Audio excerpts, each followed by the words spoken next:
Hello and welcome to a Vegan FTA exclusive interview. I'm your host, Gareth and And I'm Jackie Norman. Today we have the wonderful and Honourable Emma Hurst, MP for the Animal Justice Party in Australia, as well as Anita Krajnc, Executive Director of Animal Save and co-founder of the exciting new plant-based treaty, which will be the subject of our talk today. It's great to see you both. And Vegan FTA, as you know, we are proud endorsers of the plant-based treaty. And before we dive into this initiative a bit deeper, for any of our viewers who have yet to hear about it, I don't know where you've been because it's been everywhere, but Anita, would you mind please sharing with us what exactly is the plant-based treaty? The plant-based treaty is a grassroots initiative to create bottom-up pressure for national governments to negotiate a global plant-based treaty. So it's modeled on the popular fossil fuel non-proliferation treaty. And we want to accompany the Paris Accords with practical solutions on cutting greenhouse gases. It has three main demands. The first one is relinquish. So no new deforestation for animal agriculture, no new animal farms, no new slaughterhouses. The second one is redirect.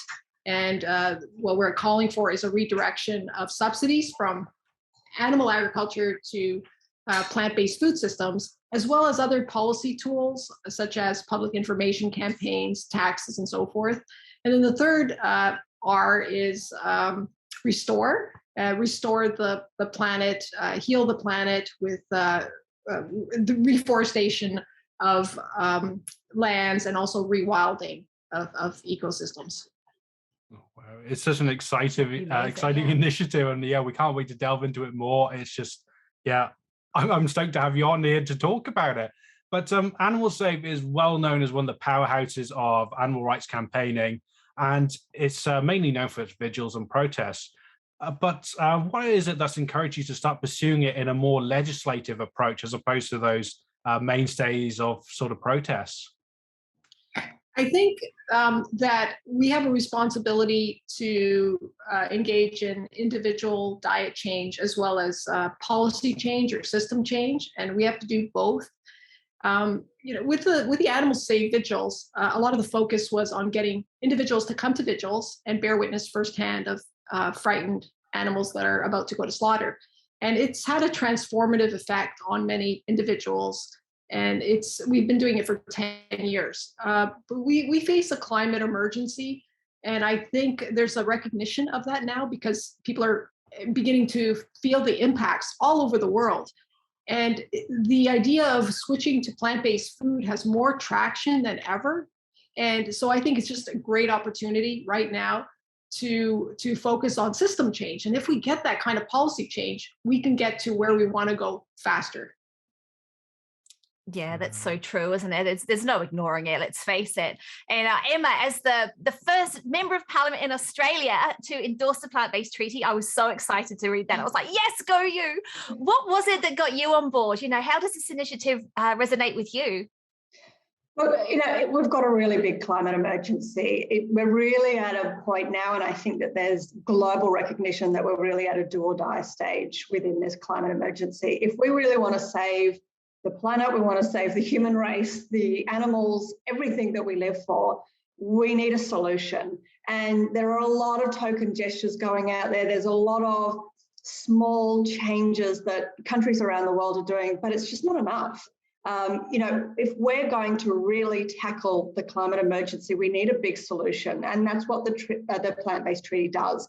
It provides the big solution that will genuinely save the planet. And it's time for the plant-based treaty. It's time for us to have these conversations about this big solution that we need. It needs to be on the table because if we're just going to be looking at reducing some emissions here or there, it's just not going to go far enough. And we're just going to see more and more devastation. Here in Australia, we've all been lost in coronavirus, but we can't forget that wasn't that long ago that our entire country was on fire and we couldn't put it out. Climate change is right in front of us in so many ways, with drought, with fire, and we need to be working on this. And I think that the plant-based treaty is the closest thing I've seen to a genuine solution where it will actually create the biggest change that we need to actually ensure the survival of the entire planet. Aye, that's so true. I couldn't agree. Chloe Swarbrick in New Zealand. I'm gonna show you this video. You need to be watching this video and listening. Well, that segues brilliantly into my next question. And with this initiative being built upon 3 demands, it's the first 2 in particular we'd love to sort of delve into in this sort of talk. And with the first one is to relinquish the use of land for animal agriculture, including deforestation, and stopping the problem from increasing. So a common thing we see amongst the animal rights community is that there's this message of, we got to end animal agriculture now. While I'm sure all of us would love for it just to stop over 24 hours, sadly, it doesn't seem realistic logistically for that just to finish, like as much as we would love that. And so with what Plant-Based Treaty is doing, I feel, Anita, like this is your guys' way of sort of bringing forward a more realistic approach of tackling this issue by stopping the expansion first. Would you say that, yeah, this is your way to tackle it real? That's a really good way to see it. But I think the science tells us that, we should have made these changes yesterday, decades ago. And the longer we wait, the less room we have to maneuver, and we make it harder down the road to make changes. So I think like what we tried to do with the Plant-Based Treaty is to make it science-based as much as possible. That's why, as Emma has said, it's very ambitious. It's a very big picture sort of solution to this problem. And the 3 principles are not in order of priority. They're just, don't make the problem worse, come up with solutions, and then reforest the earth. So it's just, they're all like equally important. And what the science says, according to the Intergovernmental Panel on Climate Change, which came out with a report in August of 2021, that they said that we have 5 years at best to make major changes. And if we, and also that we're on the road that we're currently on, we're going to get to the 1.5 degrees Celsius warming 10 years earlier by the early 2030s. And I think if anything, the science is getting worse every day. And so the treaty is just, it's a science-based treaty, and it's just saying these are the things that we need to do. We face a methane emergency. A lot of the focus previously has been on carbon dioxide, but all 3 major gases, carbon dioxide, methane, and nitrous oxide, are accelerating. And if we don't address methane in particular, we're very likely to cross some tipping points. Methane is much more potent than carbon dioxide. It's about 80 times more potent, and it has a shorter lifespan in the atmosphere. So if we address it and get it to 0 as fast as possible, we're less likely to cross tipping points. So, to answer your question, the science tells us that we need to do, it's not a time for half measures. It's a time for major radical changes, and that we need to quickly phase out animal agriculture and fossil fuels. And so, we're sounding the alarm bells. Yeah, I couldn't agree more. I've been learning a little lately about what some of the industry, the animal ag industry over here is doing to try and reduce the problem in New Zealand. And it's like, oh, we're trialing kombucha for cows. We're trialing breeding lower methane sheep, all of these. And it's like kombucha for cows, trialing, or, taking action and doing something really worthwhile and on a far more bigger, more impactful scale. Like, it's a no-brainer. It would seem the industries are investing as much as they can into trying to fix the broken system, as opposed to just realizing that if you just take them off the paddock in the first place, you don't have to try and make them kombucha. Well, cow butcher, I think they call it. Cow butcher, yeah. There's been all sorts going on over here, and we're right with you, Emma. I mean, it's dreadful in Australia. We're in absolute crisis is dreadful over here as well. I think we're actually worse than the US. I was reading Australia and New Zealand when it comes to what we're doing for the climate. And Emma, having having been a spectator myself to parliamentary hearings, it would seem to me that animal agriculture is always on the agenda in some shape or form.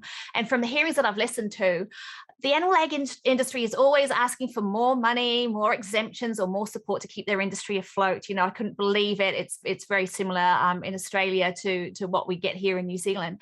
And it would seem that continued expansion is the industry's answer to diminishing resources and lack of sustainability. It makes no sense. Having conducted an inquiry yourself into the sustainability of the dairy industry in New South Wales and actively advocated against the expansion of these sunset industries, how true is this perception that we have of animal agriculture in the legislative agenda? And what sort of an effect might this kind of bill have in Parliament halls? Yeah, look, I mean, this would be enormous. And, you know, I mean, apart from the fact that stopping expansion would obviously save all those animals' lives and stop that animal cruelty and also stop further deforestation and environmental destruction, but it actually also just makes logical sense. You know, we're seeing people already switching their diets to plant-based diets. It's growing in popularity. Here in Australia, we're the third fastest vegan growing market in the world. And it's booming everywhere. And as you talked about, you know, we had that dairy inquiry, and the dairy industry actually initiated that inquiry. They wanted the inquiry. And what they're asking for is more subsidies to prop up their industry. But they were also asking for other ways to build back their industry because consumers are moving away from it. So not only are they asking for more money to keep going, but they were also looking for ways that they could expand it. So they were requesting, for example, that dairy be put back into primary schools, of course, to market dairy products to children at a young age, to normalise it and make it part of their daily diet, because they could see that consumers are shifting away from it. So it makes no logical sense to continue to expand these industries when people have already turned their back on them. That's already started, and no matter what the industry does at this point, I'm of the opinion that they're actually too late now, that shift has already started and it's going to continue to grow. I mean, you only need to look at all the fast food outlets, for example, that now have vegan options, and they're growing more and more. I mean, it's too late to stop that train. That's already started, that's already going. And you look at the plant-based milk aisle, I mean, it's half of an entire supermarket aisle of all the different alternatives that are available. You know, you've got soy milk, but you've also got oat milk and macadamia milk and all these other amazing milks that are so much more environmentally friendly. So, you know, it's just logical. And I think we're going that way anyway. But, you know, having that in the plant-based treaty to stop the expansion really highlights why we need to do that. And so it's a really important step. Yeah, love it. It really speaks when they have to try and get them to up the demand for it as well, not just the supply. So yeah, long may it suffer. But we love the second demand, which strives for an active transition away from the promotion of animal-based food systems to promote plant-based food, and those systems instead, you know, finally getting that shift away, and yeah, hopefully into more schools, more hospitals, having that plant-based food. From my recent stay in a hospital, I can tell you we really need it out here. Toast and Marmite is great. The toast and salad. Toast and salad we got in a capital city hospital. Yeah. But yeah, it's great that now you've got that second, well, as you say, it's not necessarily the second step, but another key element to the plant-based treaty there. And our organization is Vegan FTA, vegan for the animals. And so all the work that we do is with the animals in mind. Everything that we endorse is all for the animals. With the name of the treaty being plant-based, and also the second demand focusing a lot more on environmental issues, and generally there is a huge environmental sense around it, some people might be under the impression that it's more of an initiative for environmentalists as opposed to animal rights advocates like ourselves. While transition away from animal-based systems, though, is clearly a win for the animals, how important is it that our animal advocates are also engaging in this climate discussion as well, Anita? I think that animal rights people, I think they're increasingly interested in the climate. I mean, it's impacting people's lives, like all over the world. You know, it impacts wildlife. It impacts, your dogs when you're walking your dogs on a hot day. So I think, when you talk about the climate crisis, it presents an existential threat. And it's wildlife that suffers so much, as you know, with billions of animals dying in forest fires. It's farmed animals that suffer, your companion animals. So I think there's the realization among many animal rights people that they need to stand in solidarity with environmentalists and climate justice advocates. So I think it's a really positive change. And I think there needs to be a lot of learning about this issue, so that because there's more openness to the plant-based solutions, I think animal rights people need to take the lead in along with others that are in showing how essential this part of the solution is. So, a couple of our endorsers are IPCC, or Intergovernmental Panel on Climate Change, scientific reviewers, Dr. Danny Harvey and Dr. Peter Carter. And what they say is that we can't get to the goal set in the Paris Accords without addressing animal agriculture. The latest IPCC report, the 6th assessment report, says that 35% of the greenhouse gas emissions are coming from the food system. And a majority of those emissions are coming from meat, dairy, and eggs, even though they provide a small portion of the calories. So there is no question that, we're not, it's a necessary part of the solution to address the climate crisis. And again, coming back to the 3 main greenhouse gases, carbon dioxide, methane, nitrous oxide, you look at methane, more than a third of those emissions are coming from animal agriculture, and there's an emergency. And if we don't deal with it, we're going to cross tipping points or points of no return. So, yeah, I think it's an opportunity for animal rights people to, educate themselves on these issues and join a big, a larger coalition of groups where we all work together. And we have more power when we are working together with environmentalists, climate justice advocates, health advocates, human rights activists, as it should be. Like, we should all be working together, on resolving the climate, ocean, animal, and biodiversity crises. Absolutely, yeah, like you say, yeah. Actually, speaking to some previous advocates on our interview series as well, a great way to get people to join veganism as well is to go to some of the other climate protests with them, get them excited about protests, and then you reel them in. Well, that's a don't use a fishing metaphor. No, don't use that one. But you get them on board that way. So yeah, exactly. And we sort of say many times when we're walking along the beach and doing our beach cleanups and things like that, yes, we've still got to fight for the animals, but if we don't all embrace it and step up and address this bigger issue here, we're not going to have animals, we're not going to have humans. We just got to work together, as you say. And Emma, is someone that we see advocating for the animals consistently as well. You're such a strong voice for the animals. You've only got to look. Follow Emma Hurst on social media. It's incredible. Her posts are, they're so inspiring, and you're working so hard on behalf of the animals. What's your stance on this as well? Do you have anything to add to what Anita's saying? Look, I would echo everything that Anita said, particularly about that recognition that, if we don't, like, animals are in the environment. And so, the two are so interlinked. And so actually environmental protection is animal protection. But before I was a psychologist, before I was a politician, I was a psychologist.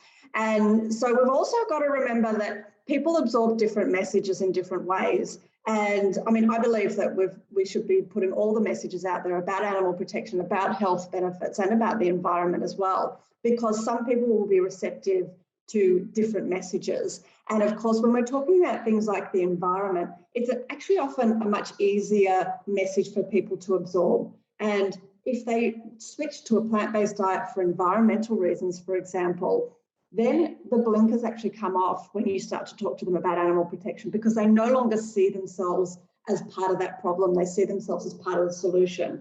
I know so many people that switch to a plant-based vegan diet for health reasons or for environmental reasons. And then when you approach them with the animal protection message, they're so much more open to it, because instead of having this, instead of shutting down and not wanting to listen to that message, because they sort of don't see that as being their fault anymore, they are much more open to it. And then if people are vegan then for a variety of different reasons, they're more likely to stick it out as well. So once they become a vegan for all three reasons, then they're more likely to be a vegan for their entire lives as well. So that's one of the reasons why it's important to address all of the issues that are associated. Very true, very true. Here we're lucky to live by the beach, and I think one of the things that upsets me the most at the moment, with everything that is going on and all that knowledge that is out there and the urgency is out there, there are so many people out there at the moment. We're in lockdown as well, so you're not even supposed to be out there, but there are people on the beach teaching their kids how to catch fish. And I'm like, you should be teaching them to do the opposite. And, you're not silly. You know what's going on. But people always think one person can't make a difference. But fortunately, we've got wonderful, incredible youth activists around the world. We've got the Genesises, we've got the Gretas, and so many more. We're so fortunate to have, some great people to speak up for our youth around the world. And they're talking about those key issues that are condemning their future. And with environmentalism being a focal point for many, it seems, like you say, a more commonly accepted discussion point as opposed to animal ethics. Emma, do you believe that these voices are being heard? And is the use of the plant-based message an effective way to get in front of the more major decision makers? Look, definitely the young people are being heard. I mean, you mentioned Greta Thunberg. You just need to look at how much of a change and effect that she has had. And there's certainly change makers that are listening to these groups because they're so passionate, because it's their future that we're taking away. So for them, it's real. And, I've seen young people, petitioning here and protesting here, literally in tears, because they're terrified. They're very frightened of the world that we're going to leave them with if we don't make major changes. And so good decision makers are listening to them, but they haven't had the full message brought to them. And that's why it's so important to bring in that plant-based message, because if the message is just save the environment without that real specifics of how do we actually do this, we end up with some of these token gestures, like you mentioned, the cow butcher. And, here in Australia, they're talking about feeding cows seaweed. Like, it's just, it's not going to fix it.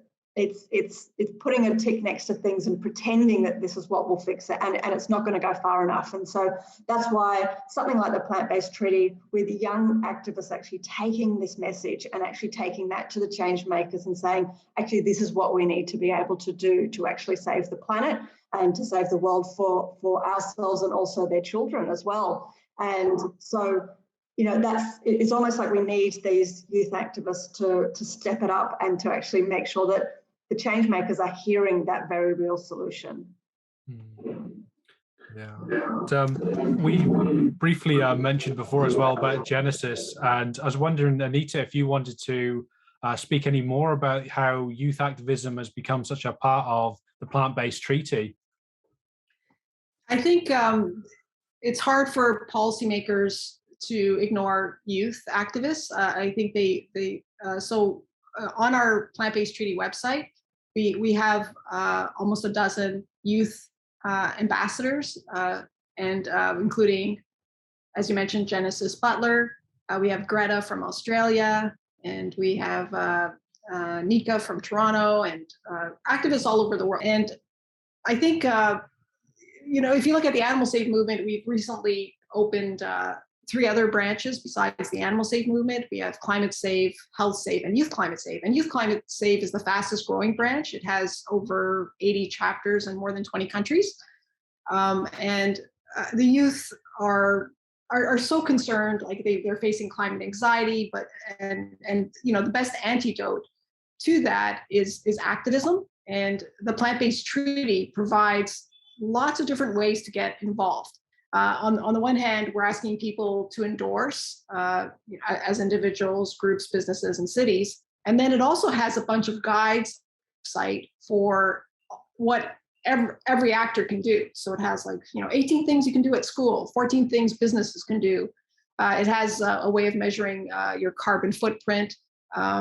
There are also political guides on how to write a letter to your politician, how to lobby politicians.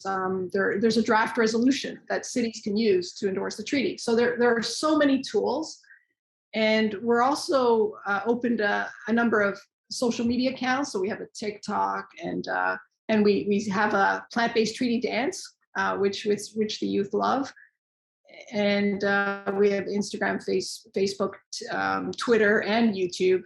So we're using social media in a large way.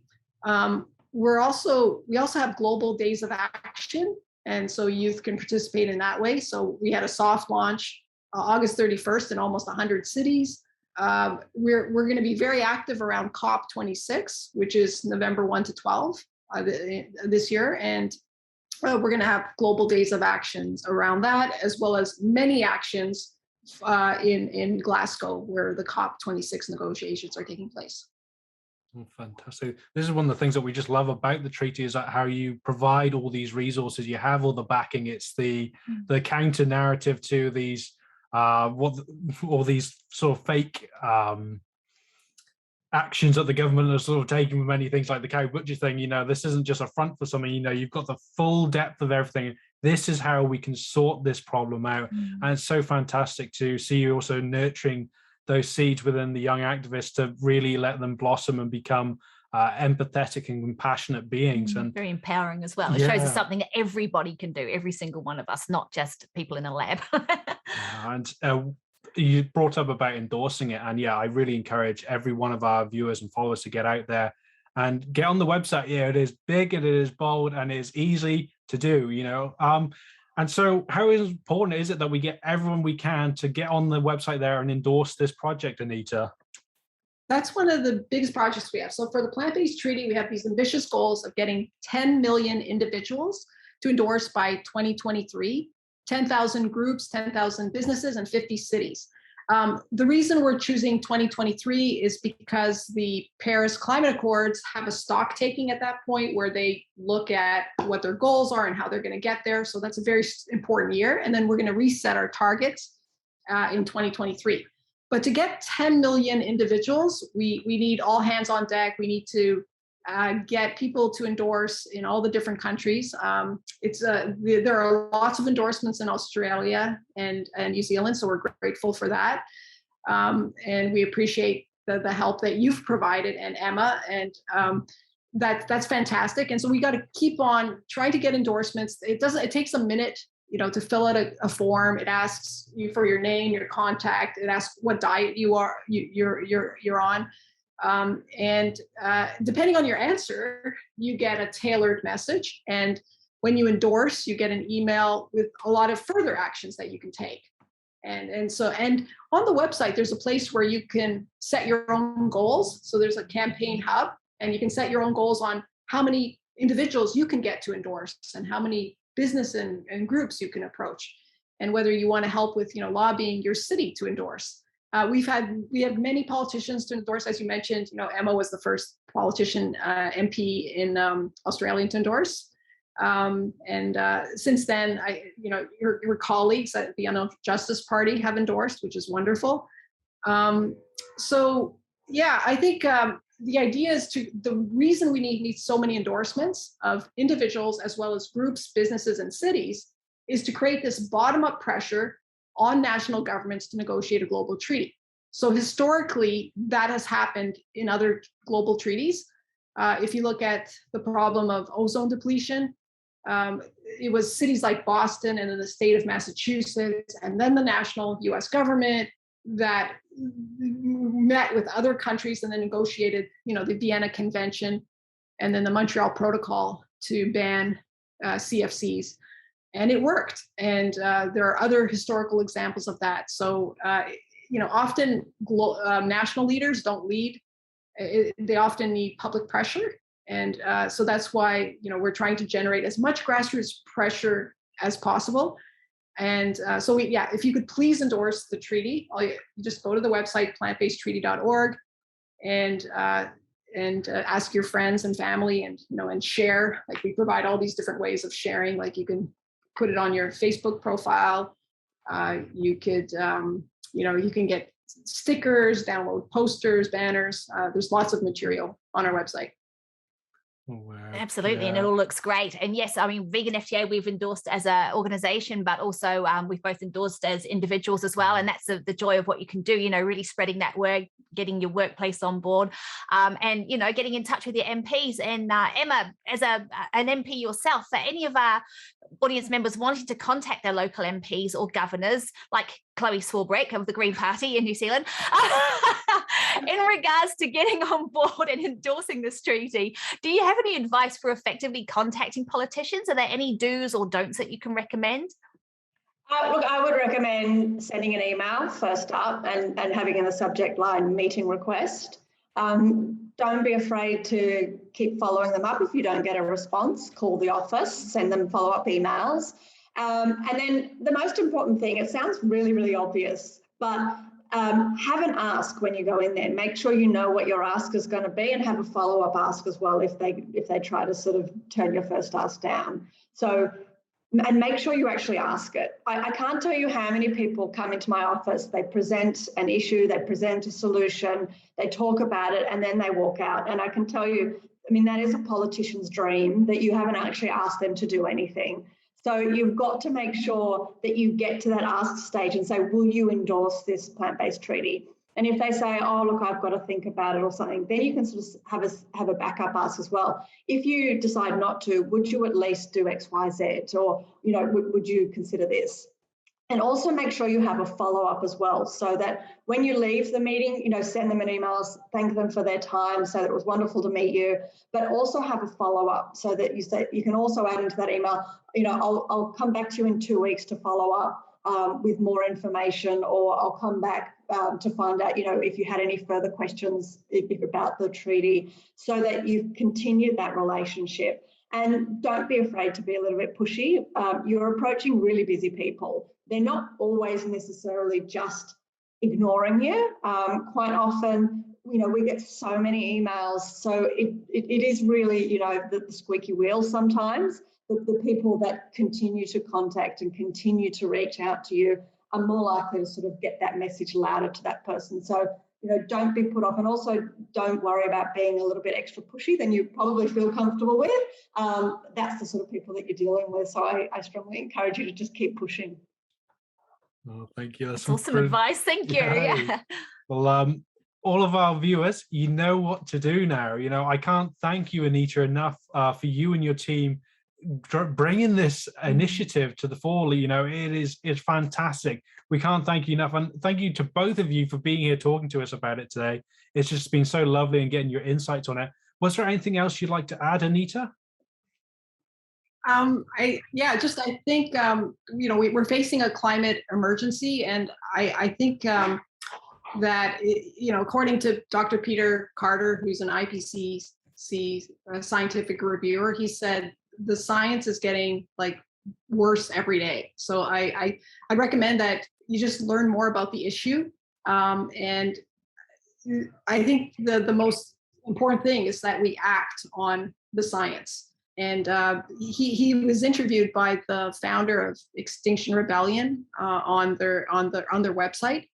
And I'd recommend that you follow him on Twitter as well. On our Twitter account, we try to publish a lot of the news. The Guardian is an incredible paper with respect to reporting on the climate crisis. So I just think it's our responsibility as adults to learn as much as possible about the issue and to do something about it.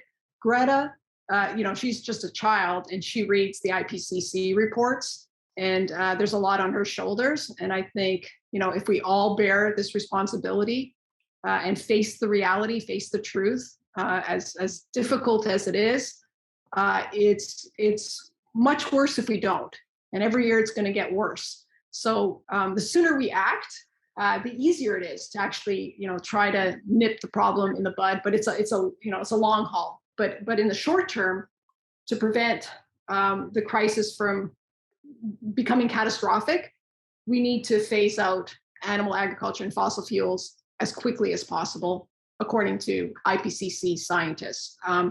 And I think I think about it every day now. That's all I think about is the climate crisis.